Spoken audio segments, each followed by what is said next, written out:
जय श्री राम दोस्तों। महाभारत के युद्ध के समय जब महागुरु द्रोणाचार्य की मृत्यु हो गई तो उनके पुत्र अश्वत्थामा क्रोध से लाल हो गए और क्रोध में उन्होंने नारायणा अस्त्र का प्रयोग कर दिया। नारायणा अस्त्र अमोघ अस्त्र था जिसका कोई तोड़ नहीं था, उसको रोकना असंभव था।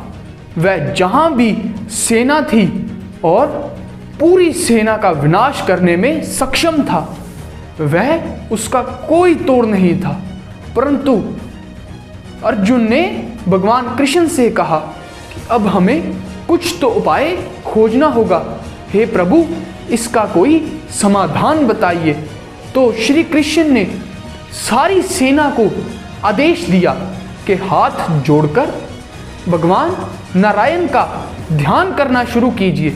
आपके मन मस्तिष्क में एक भी ख्याल नहीं होना चाहिए, ख्याल हो तो सिर्फ भगवान नारायण का। आपके मन में युद्ध का कोई ख्याल नहीं होना चाहिए।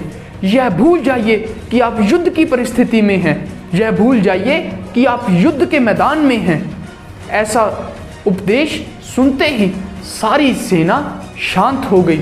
सभी ने अपने हथियार छोड़ दिए और भगवान नारायण का नाम जपने लगे, उनके चरणों में अपना ध्यान लगाने लगे, उनकी भक्ति में लीन होने लगे।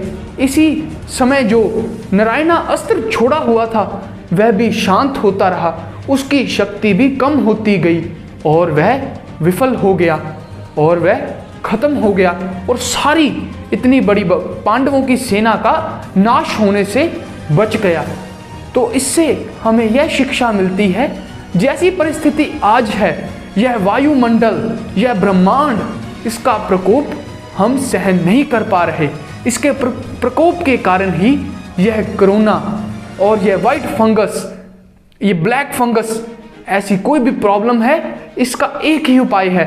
वह उपाय है हाथ जोड़कर अपने भगवान का ध्यान करना। हमेशा युद्ध का उपाय युद्ध नहीं होता, इसीलिए हाथ जोड़कर अपने अपने भगवान का अपने मस्तिष्क में ध्यान कीजिए, भगवान के चरणों में ध्यान लगाइए। भगवान का ध्यान करने से, नारायण का ध्यान करने से, नारायण के उपदेश से नारायणा अस्त्र वह विफल हो गया, उसका अंत हो गया। तो यह कोरोना रूपी महामारी का भी अंत हो सकता है, वह अंत बहुत नज़दीक है। भगवान से प्रार्थना करते रहिए और अपने घरों में खुश रहिए। अच्छा समय बहुत शीघ्र आएगा।